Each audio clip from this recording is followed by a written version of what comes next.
Selamat datang di I.J. Nauman Channel. Bicara pendidikan, sekolah, dan madrasah. Jangan lupa untuk subscribe dan like ya, sebagai bukti dukungan Anda terhadap channel ini.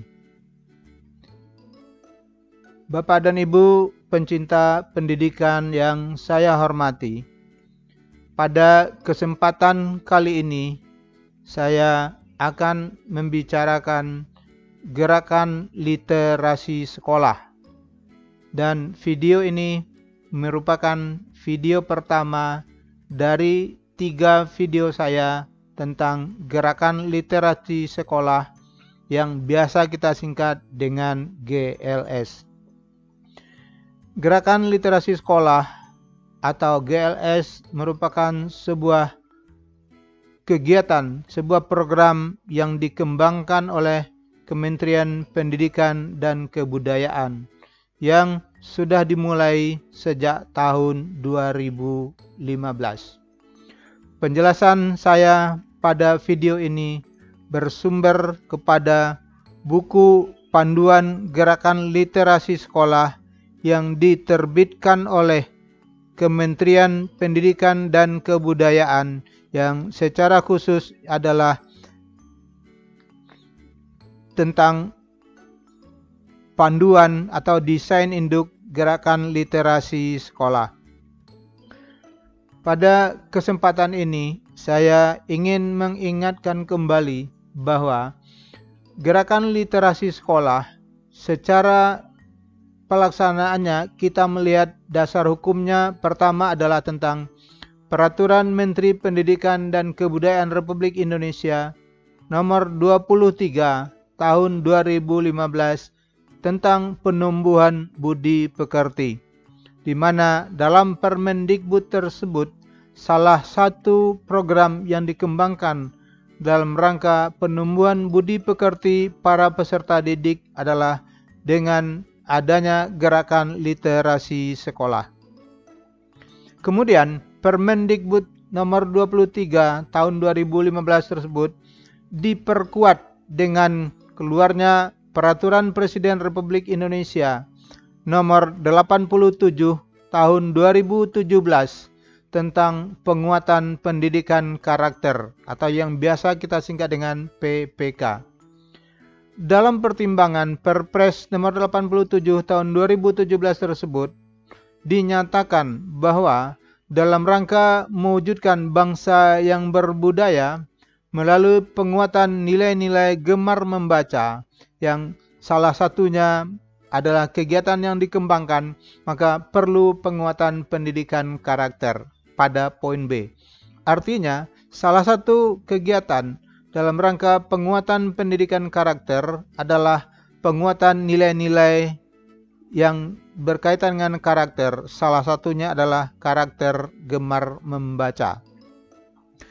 Bapak dan Ibu pencinta pendidikan yang saya hormati, dalam panduan gerakan literasi sekolah dijelaskan bahwa salah satu yang menjadi latar belakang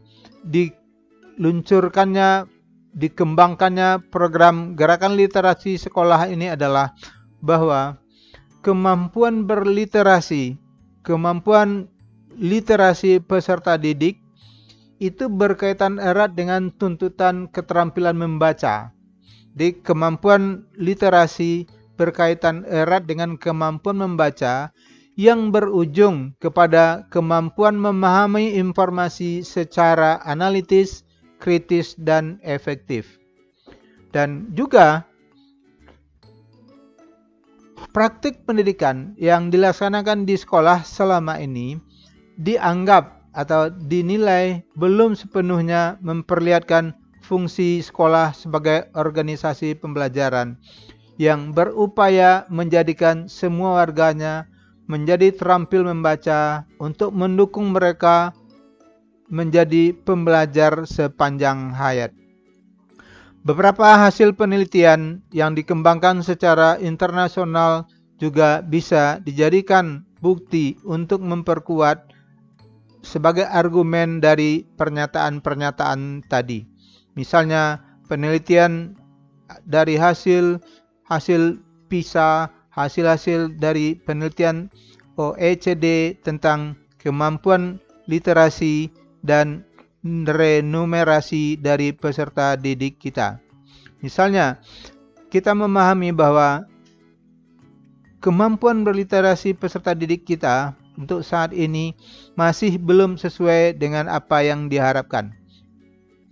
Pada tingkat sekolah menengah misalnya, pemahaman membaca peserta didik Indonesia selain matematika dan sains yang diuji oleh Organisasi untuk Kerjasama dan Pembangunan Ekonomi atau OECD atau Organization for Economic Cooperation and Development dalam program for International Student Assessment atau PISA.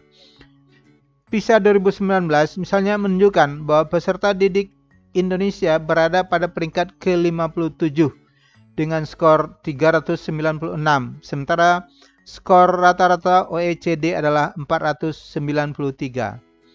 Dan pada tahun 2012, peserta didik kita berada pada peringkat ke-64 dengan skor 396. Skor rata-rata OECD juga 496 sudah meningkat. Dari sebanyak 65 negara yang berpartisipasi pada PISA 2009 dan 2012.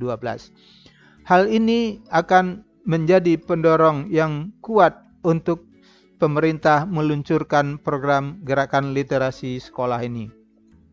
Apalagi kalau disesuaikan dengan kondisi sekarang, di mana kehidupan masyarakat Indonesia termasuk para pelajar tidak bisa dipisahkan dengan perkembangan media sosial. Kecanduan terhadap media sosial akan bisa mengurangi kemauan dan kemampuan peserta didik dalam hal membaca. Mereka akan terbiasa melihat gambar-gambar dan membaca pesan-pesan singkat yang bisa menjadikan mereka tidak familiar dengan teks-teks yang berupa buku-buku, baik yang buku akademik ataupun yang non-akademik. Bapak Ibu pencinta pendidikan yang saya hormati, secara sederhana, literasi sekolah atau literasi dalam konteks gerakan literasi sekolah adalah kemampuan, kompetensi seseorang dalam hal mengakses, memahami dan menggunakan sesuatu secara cerdas. Di menggunakan sesuatu itu terutama adalah menggunakan informasi melalui berbagai aktivitas, misalnya memperoleh informasi melalui membaca. Jadi bagaimana seseorang itu mampu mengakses informasi, memahami dan menggunakan informasi yang diperoleh melalui membaca itu secara cerdas. Secara cerdas artinya sesuai dengan kemampuan yang dia miliki. Atau melalui melihat, menonton televisi, menonton pertunjukan dan lain-lain. Atau menyimak, mendengarkan siaran, atau ketika dia menulis ataupun berbicara. Jadi kemampuan mengakses, memahami dan menggunakan informasi itu secara cerdas, itulah yang dimaksud dengan literasi dalam konteks gerakan literasi sekolah. Sedangkan yang kita maksud dengan gerakan literasi sekolah merupakan sebuah upaya yang dilakukan secara menyeluruh, secara holistik untuk menjadikan sekolah sebagai sebuah organisasi pembelajaran yang warganya literat. Warganya literat itu maksudnya adalah mempunyai kemampuan untuk mengakses, memahami, dan menggunakan informasi secara cerdas. Jika sudah punya kemampuan tersebut, maka disebut orangnya atau warganya sudah literat. Jadi GLS berupaya untuk menjadikan sekolah sebagai organisasi pembelajaran yang warganya literat sepanjang hayat melalui pelibatan publik. Jadi GLS tidak hanya menjadi tanggung jawab satuan pendidikan, tapi juga mengikutsertakan, melibatkan publik secara partisipatif. Bapak dan Ibu pencinta pendidikan yang saya hormati, sekarang kita lihat apa sebenarnya tujuan dari gerakan literasi sekolah ini. Secara umum, tujuan gerakan literasi sekolah adalah mengembangkan budi pekerti peserta didik. Di tujuan utamanya adalah untuk menumbuh kembangkan budi pekerti peserta didik melalui pembudayaan ekosistem literasi sekolah. Jadi melalui suatu pembudayaan sebuah ekosistem literasi di sekolah yang diwujudkan dalam gerakan literasi sekolah agar mereka menjadi pembelajar sepanjang hayat. Jadi hasil dari gerakan literasi sekolah ini dampaknya nanti akan dirasakan bahwa peserta didik memiliki kemampuan untuk menjadi pembelajar sepanjang hayat. Jadi dia tidak hanya belajar ketika di sekolah, setelah menamatkan satuan pendidikan mereka tetap menjadi pembelajar. Ini tentu sesuai dengan paham-paham ajaran-ajaran agama, misalnya yang menyuruh belajar itu sejak dari ayunan sampai ke liang lahat. Untuk bisa demikian perlu ditunjang dengan kemampuan literasi sekolah. Secara khusus, jadi tadi tujuan secara umum, secara khusus gerakan literasi sekolah ini bertujuan pertama tentu untuk menumbuh kembangkan budaya literasi. Di budaya literasi tadi sudah kita jelaskan agar semua warganya itu literat, mereka mempunyai kemampuan untuk memahami, mengakses, memahami dan menggunakan informasi itu secara cerdas. Kedua, bertujuan untuk meningkatkan kapasitas warga dan lingkungan sekolah agar literat. Jadi agar semua warga sekolah, baik itu guru, peserta didik, tenaga administrasi, orang tua, dan lain-lainnya, menjadi warga yang literat. Jadi tadi sudah kita jelaskan warga agar literat itu maksudnya adalah yang mampu mengakses, memahami, dan menggunakan sesuatu itu secara cerdas. C atau ketiga, tujuan GLS ini adalah untuk menjadikan sekolah sebagai taman belajar yang menyenangkan dan ramah anak. Jadi program GLS ini juga bertujuan agar anak-anak itu menjadi senang berada di sekolah dan sekolah itu menjadi sekolah yang ramah anak agar warga sekolah mampu mengelola pengetahuannya secara optimal. Yang keempat, tujuan khusus adalah menjaga keberlanjutan pembelajaran dengan menghadirkan beragam buku bacaan. Jadi pembelajaran itu tidak hanya di kelas, di luar kelas para peserta didik juga harus belajar. Tentu caranya adalah dengan disediakan beragam buku bacaan dan mewadahi berbagai strategi membaca. Karena berbagai strategi untuk membaca sebuah buku sudah banyak dikembangkan. Kemudian Bapak dan Ibu pencinta pendidikan yang saya hormati, ruang lingkup dari gerakan literasi sekolah ini minimal mencakup 3 ruang lingkup. Pertama, apa yang disebut dengan ruang lingkup fisik sekolah. Yang kita maksud dengan ruang lingkup fisik sekolah ini adalah bagaimana ketersediaan fasilitas, bagaimana membangun perpustakaan, bagaimana sarana-sarana literasi, membangun pondok baca, membangun sudut baca, menciptakan taman-taman, bangku-bangku dan tempat duduk yang menyenangkan untuk melakukan kegiatan membaca. Ruang lingkup yang kedua disebut dengan ruang lingkup sosial dan afektif. Artinya bagaimana ruang lingkup masyarakatnya itu memberikan dukungan dan memberikan partisipasi aktif semua warga sekolah, baik itu guru, tenaga administrasi, peserta didik, orang tua, mitra-mitra yang lain dalam melaksanakan kegiatan literasi ini. Dan yang ketiga, yang kita sebut dengan lingkungan akademik, artinya sekolah, satuan pendidikan, sekolah atau madrasah menciptakan adanya program-program literasi yang nyata dan bisa dilaksanakan oleh seluruh warga sekolah di dalam rangka pengembangan kompetensi akademik peserta didiknya. Bapak dan Ibu pencinta pendidikan yang saya hormati, terutama dalam rangka pengembangan pelaksanaan gerakan literasi sekolah, secara konseptual Kementerian Pendidikan dan Kebudayaan membagi atau membedakan tahapan pelaksanaan gerakan literasi ini atas 3 tahapan. Jadi tahapan pelaksanaan GLS ini dibedakan atas 3 tahapan. Pertama disebut dengan tahap pembiasaan. Jadi pada tahap awal disebut tahap pembiasaan, yang pada intinya tahap pembiasaan ini adalah satu tahapan yang bertujuan untuk penumbuhan minat baca melalui kegiatan 15 menit membaca. Jadi pada tahap ini disebut dengan tahap pembiasaan. Jika tahap pembiasaan sudah selesai, maka baru dilanjutkan ke tahap kedua dan disebut dengan tahap pengembangan. Tahap pengembangan merupakan kelanjutan dari tahap pembiasaan, jadi tetap ada kegiatan 15 menit membaca, yang secara teori itu sebelum pembelajaran dimulai. Maka jika ini sudah selesai, maka dilanjutkan dengan tahap pengembangan yang pada intinya tahap ini bertujuan untuk meningkatkan kemampuan literasi melalui kegiatan menanggapi buku pengayaan. Jadi siswa peserta didik membaca buku, kemudian mereka memberikan tanggapan terhadap buku itu, memberikan respon terhadap buku-buku yang dibacanya. Nah, tahap ketiga disebut dengan tahap pembelajaran. Jadi tahap pembelajaran merupakan, kita sebut juga, lanjutan dari tahap pengembangan.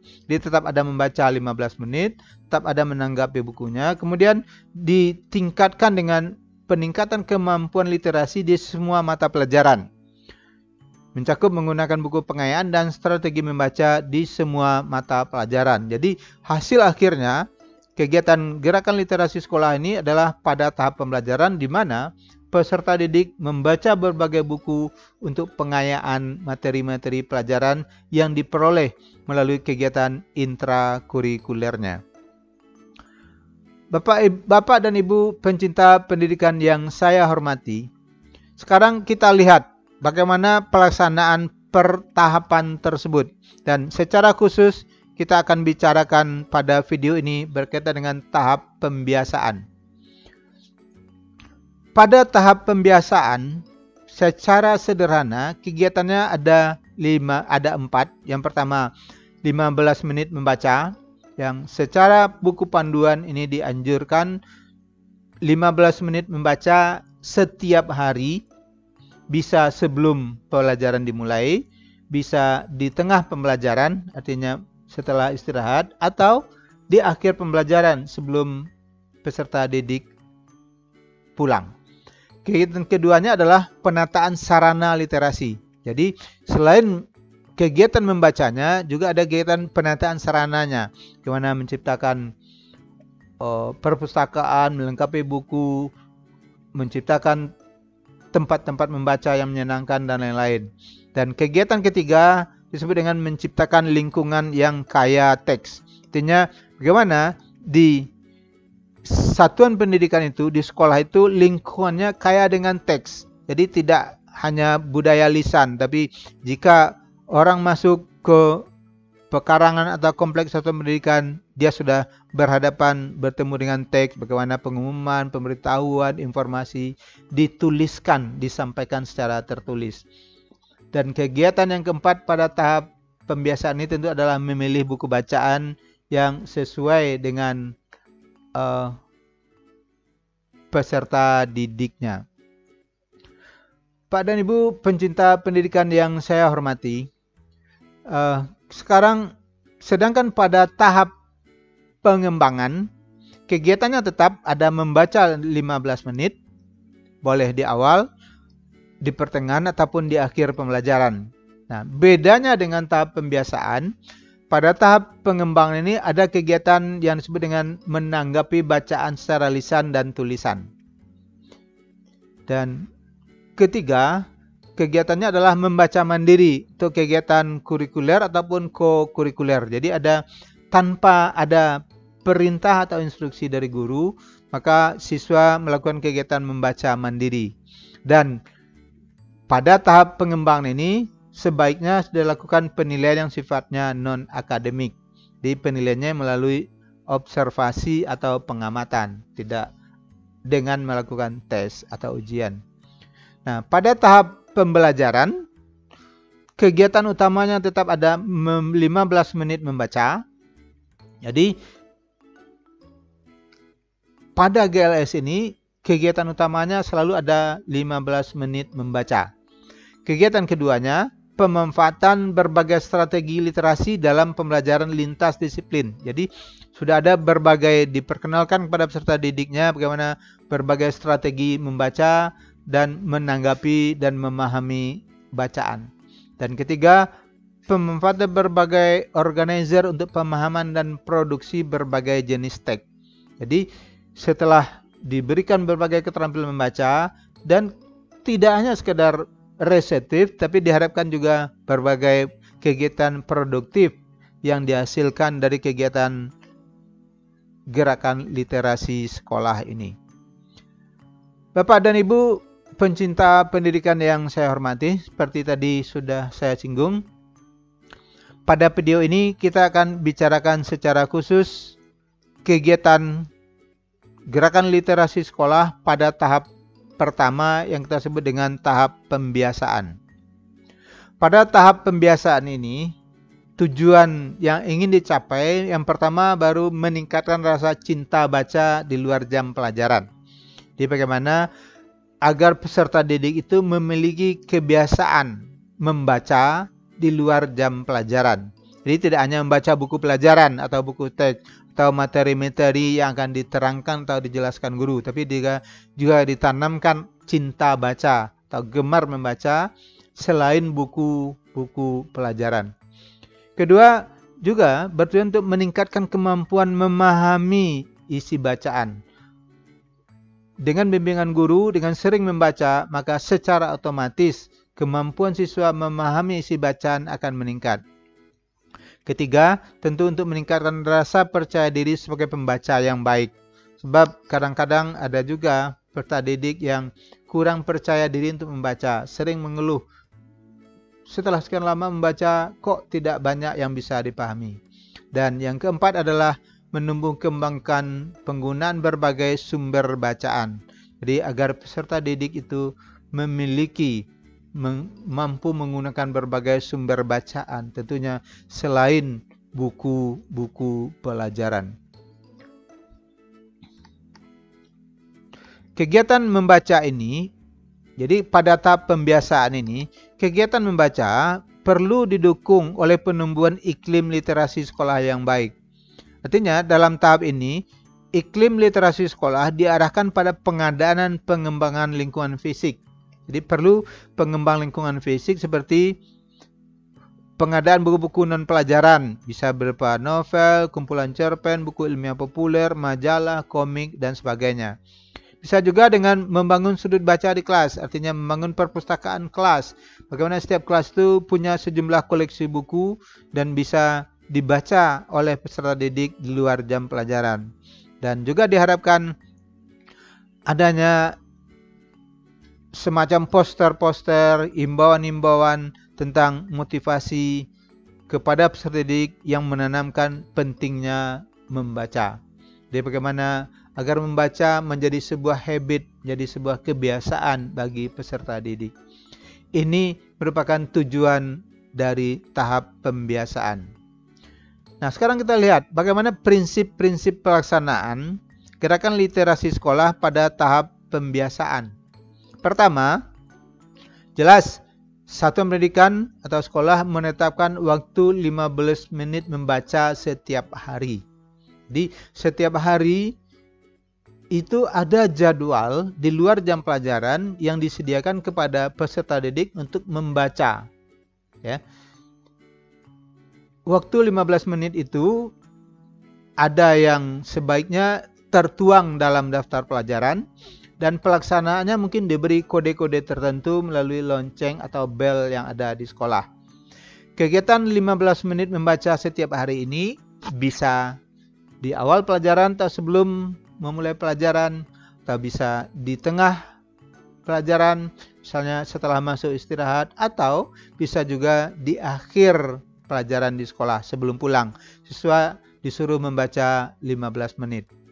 Prinsip kedua, buku yang dibaca adalah buku non pelajaran. Jadi bukan buku pelajaran yang materinya diterangkan oleh guru, tapi buku yang lain. Ya, bukunya terserah sesuai dengan apa yang diminati oleh peserta didik. Prinsip ketiga, peserta didik boleh membawa atau diminta membawa bukunya sendiri. Ya, kalau peserta didik memiliki sejumlah koleksi buku atau yang bisa dia pinjam, baik di perpustakaan keliling, pada orang tuanya, temannya, peserta didik diminta membawa bukunya sendiri. Nah, kalau buku sendiri tidak ada, tentu diharapkan kelas atau sekolah menyediakan buku yang akan dibaca oleh peserta didik. Prinsip keempat, buku yang dibaca adalah pilihan peserta didik. Jadi tidak ditentukan oleh guru, tapi peserta didik sendiri yang memilih buku yang akan dia baca. Prinsip kelima, kegiatan membaca atau membacakan buku tidak diikuti oleh tugas yang bersifat tagihan. Jadi salah satu kuncinya, pada tahap pembiasaan ini, siswa hanya diberi kesempatan difasilitasi membaca buku. Tidak ada tugas atau tagihan setelah membaca. Paling-paling pada siswa peserta didik nanti diminta mengisi jurnal membacanya. Jadi setelah selesai membaca, tidak ada ujian, tidak ditanya, tapi dia mengisi jurnal membacanya. Contoh jurnal nanti kita tampilkan. Prinsip keenam, pada tahap pembiasaan ini, setelah selesai membaca atau membacakan buku, boleh diikuti oleh diskusi informal tentang buku yang dibaca. Meskipun begitu, tanggapan peserta didik bersifat opsional dan tidak dinilai. Jadi sekedar mereview, bertanya jawab guru kepada beberapa peserta didik tentang apa yang dia bacanya. Misalnya tanya apa judulnya, siapa pengarangnya, tahun berapa terbitnya, apa isinya, dan lain-lain. Tapi itu hanya sekedar memberikan motivasi saja, tidak bersifat tugas ataupun yang dinilai. Prinsip ketujuh, kegiatan membaca kitab ini berlangsung dalam suasana yang santai. Ya, harus diusahakan oleh satuan pendidikan agar kegiatan membaca 15 menit itu dilaksanakan secara tenang, secara santai, dan menyenangkan. Dan yang tidak kalah pentingnya adalah prinsip ke-8, ketika para peserta didik membaca, tentunya membaca dalam hati, guru, jadi sekali lagi guru, kalau bisa tentu juga tenaga kependidikan lainnya juga ikut membaca buku. Jadi guru duduk di depan kelas, ketika sudah diberikan aba-aba memulai kegiatan membaca 15 menit, peserta didik membaca, gurunya juga membaca. Tentu jangan terjadi hal yang berbeda. Misalnya hal yang tidak kita harapkan ketika peserta didik membaca, gurunya asyik chattingan, main HP, dan lain-lain. Nah, jenis kegiatannya pada tahap pembiasaan ini, prinsipnya tadi sudah kita jelaskan. Nah, kegiatan tambahannya, kegiatan utamanya adalah tetap membaca 15 menit. Boleh sebelum pembelajaran, boleh di tengah, seperti kita sampaikan tadi, setelah istirahat, siswa masuk lalu baru dilaksanakan kegiatan membacanya. Atau malah di akhir, sebelum pulang, disediakan waktu peserta didik untuk membaca 15 menit. Kegiatan keduanya adalah membangun lingkungan yang literat. Tadi sudah kita jelaskan bagaimana membangun lingkungan yang literat, menyediakan buku-buku bacaan, membangun sudut baca, memperbanyak poster, dan lain-lain. Ya, atau yang disebut dengan menciptakan lingkungan yang kaya teks. Tentu, kegiatan ketiga yang tidak kalah pentingnya tentu sekolah atau satuan pendidikan tentu perlu menambah koleksi buku bacaan dan memilihnya sesuai dengan tentu usia peserta didik dan perkembangan peserta didik. Dan kegiatan keempat yang tidak kalah pentingnya adalah pelibatan publik. Bagaimana mengikut sertakan orang tua siswa, ikut sertakan masyarakat, ikut sertakan mitra-mitra yang lain. Sehingga kegiatan ini menjadi kegiatan bersama, tidak hanya kegiatan dari satuan pendidikan saja. Nah, sekarang kita lihat secara rinci bagaimana kegiatan membaca 15 menit itu. Ya, bisa sebelum pelajaran atau sesudah. Yang tentu intinya adalah kegiatannya membaca dalam hati. Nah, kegiatan ini tentu sebelum membaca, jadi sebelum membaca tentu satuan pendidikan sudah menciptakan suatu sistem, baik pengaturan belnya, jadwalnya untuk kegiatan membaca 15 menit ini. Nah, sebelum membaca, beberapa kegiatan yang perlu dilakukan adalah tentu guru meminta peserta didik untuk memilih buku yang ingin dibaca, baik dari sudut baca kelas, dari perpustakaan, atau yang dibawa dari rumah. Kedua, guru memberikan kebebasan pada peserta didik untuk memilih buku sesuai dengan minat dan kesenangannya. Jadi seperti tadi prinsip-prinsipnya sudah kita jelaskan, bahwa buku yang dibaca itu tidak ditentukan oleh guru, tapi dipilih sendiri oleh peserta didiknya. Ketiga, memberikan penjelasan bahwa peserta didik akan membaca buku tersebut sampai selesai. Jadi, jika siswa sudah memilih satu buku, nanti buku itu akan dibaca sampai selesai. Tapi, tentu tidak dalam waktu 15 menit. Jadi yang disediakan waktu 15 menit, begitu waktu 15 menit berakhir, siswa mengakhiri bacaannya. Kalau dia ingin masih melanjutkan, tentu setelah kegiatan tersebut. Tentu tergantung kepada jumlah halaman buku yang akan dibaca. Keempat, peserta didik boleh memilih buku lain bila isi buku itu dianggap kurang menarik atau terlalu sulit. Jadi dia sudah memilih satu buku, ternyata kurang menarik bagi dia atau menurut dia terlalu sulit, dia boleh mengganti bukunya. Kalau ketersediaan buku tersebut ada di kelas atau di perpustakaan. Kemudian secara teori, peserta didik boleh memilih tempat yang disukainya untuk membaca. Tapi agar lebih tertibnya, tentu siswa membaca di tempat duduk dia akan mengikuti pembelajaran intrakurikuler nantinya. Nah, setelah selesai persiapan-persiapannya, tentu sesuai dengan aturan yang sudah disepakati di sekolah, masuk pada kegiatan membaca. Di pada saat membaca, peserta didik dan guru bersama-sama membaca buku masing-masing dengan tenang selama 15 menit, tidak ada yang berisik. Jadi seperti prinsip-prinsipnya tadi sudah kita jelaskan. Nah, 15 menit ini betul-betul dimanfaatkan untuk membaca. Nah, setelah selesai membaca, jadi pada tahap pembiasaan ini, setelah selesai membaca, peserta didik ya sudah harus mengakhirinya. Cuma peserta didik diminta untuk mencatat atau kita sebut dengan mengisi jurnal membacanya. Ya, minimal ya dia mencatat apa judulnya, siapa pengarang bukunya, berapa halaman yang mampu dia baca, atau dia ingin berikan tambahan-tambahan lain, silakan. Kedua, guru mengingatkan pada peserta didik untuk melanjutkan baca buku yang sama di pertemuan berikutnya. Jadi boleh dia lanjutkan di tempat yang lain atau besok buku yang sama dia baca sesuai dengan jadwal yang sudah disediakan. Ya, kemudian peserta didik mengembalikan buku ke rak atau sudut baca kelas. Jadi kalau buku yang dibaca itu merupakan koleksi kelas, besok buku itu lagi yang dia ambil. Tapi kalau dia bawa sendiri tentu ya terserah dia. Besok dia mau ganti bukunya karena dia sudah tamatkan, ya silakan aja.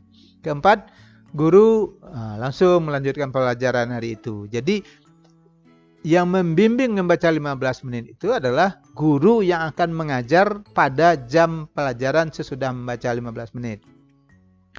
Kemudian boleh juga untuk memberikan motivasi, guru membaca, menciptakan suasana-suasana yang lebih menyenangkan. Tentu sebagai bentuk apresiasi peserta didik, sekali guru dapat bertanya, berikan kesempatan kepada peserta didik untuk menyampaikan, memberikan respon terhadap bacaannya.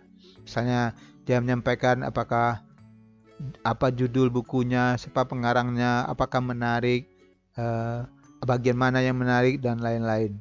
Jadi ini tidak merupakan satu kewajiban. Ini bisa bersifat mana suka. Jika memungkinkan, guru boleh melakukannya, dan jika tidak memungkinkan juga guru bisa melanjutkan langsung kepada pelajarannya.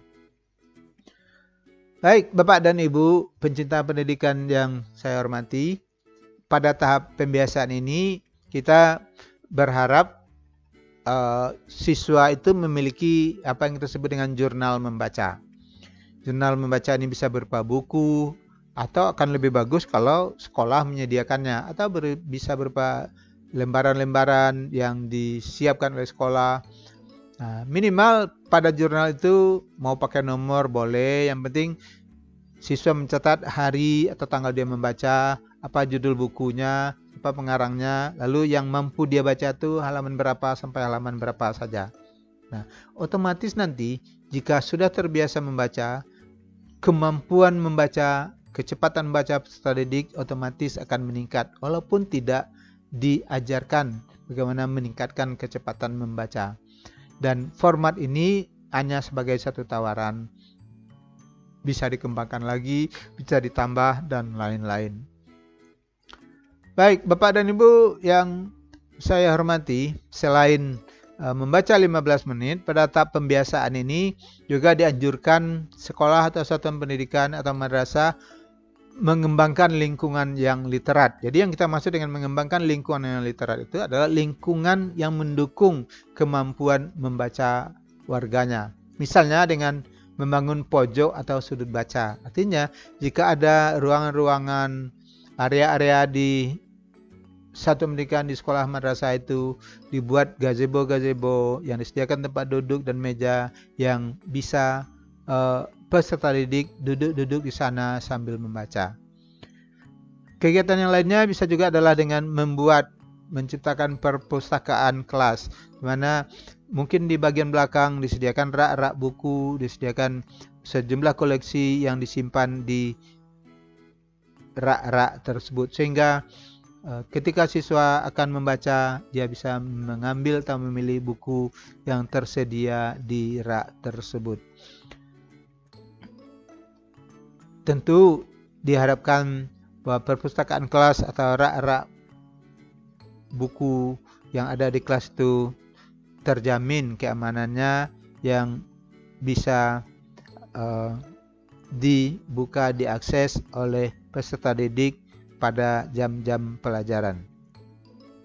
Kemudian kegiatan ketiga, apa yang kita sebut dengan menciptakan lingkungan kaya teks. Artinya di lingkungan satuan pendidikan, di lingkungan sekolah itu terdapat berbagai informasi yang disampaikan secara tertulis. Misalnya bagaimana aturan kalau ada tamu, itu sudah ada tulisannya, kemana melapornya, apa yang harus dilakukan, bagaimana cara berpakaian tamu, dan lain sebagainya. Apa-apa saja yang harus dilakukan ketika jam istirahat, apa-apa saja semboyan-semboyan yang memberikan motivasi kepada peserta didik untuk membaca dan lain-lain. Nah, Bapak dan Ibu pencinta pendidikan yang saya hormati, setelah semua kegiatan itu dilaksanakan, untuk melihat keberhasilan kegiatan GLS pada tahap pembiasaan ini, kita lihat beberapa indikatornya. Indikator pertama adalah memang disediakan, difasilitasi ada kegiatan 15 menit membaca yang dilakukan setiap hari. Jadi bisa dilakukan di awal pembelajaran, bisa di tengah atau menjelang akhir pembelajaran. Nah, jika kegiatan ini sudah ada, berarti satu indikator sudah tercapai. Kedua, kegiatan 15 menit membaca ini telah berjalan selama minimal 1 semester. Jadi kegiatannya sudah berjalan 1 semester, baru sudah tercapai indikator yang keduanya. Ketiga, indikator ketiganya adalah peserta didik memiliki jurnal membaca. Jadi seperti tadi sudah kita sampaikan, setelah selesai membaca, peserta didik mengisi jurnal membaca harian. Indikator keempat, guru, kepala sekolah, kepala madrasah, dan tenaga pendidikan menjadi model dalam kegiatan membaca 15 menit dengan ikut membaca selama kegiatan berlangsung. Jadi suasana sekolah, suasana madrasah, satuan pendidikan pada 15 menit itu betul-betul sepi, hening. Mengapa hening? Karena semuanya sedang membaca.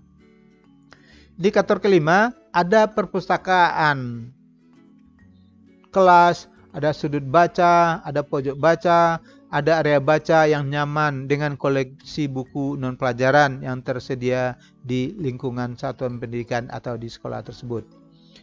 Indikator keenam, terdapat sejumlah poster-poster yang mengkampanyekan membaca, baik itu di kelas, di perpustakaan, di labor, di area terbuka, dan di area-area lainnya yang memberikan motivasi untuk peserta didik membaca.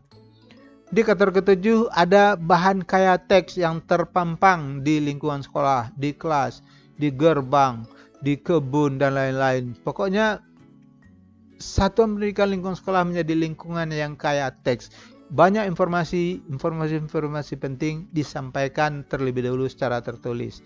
Jadi tidak hanya lisan-lisan saja informasi yang disampaikan. Kedelapan, kebun sekolah, kantin, UKS menjadi lingkungan yang bersih dan sehat dan kaya teks. Jadi di kebun sekolah, di kantin, di ruang UKS juga merupakan lingkungan yang bersih, lingkungan yang sehat, dan ada sejumlah teks yang berisi. Misalnya kalau di kantin ada daftar harga, ada etika tata cara belanja, etiket makan, dan lain-lain. Di ruang UKS juga demikian, bagaimana menggunakannya, dan lain-lain. Di kebun sekolah ada sejumlah tulisan, nama pohon, kalau bisa diberikan penjelasan lainnya. Jadi itu disebut dengan lingkungan yang kaya teks.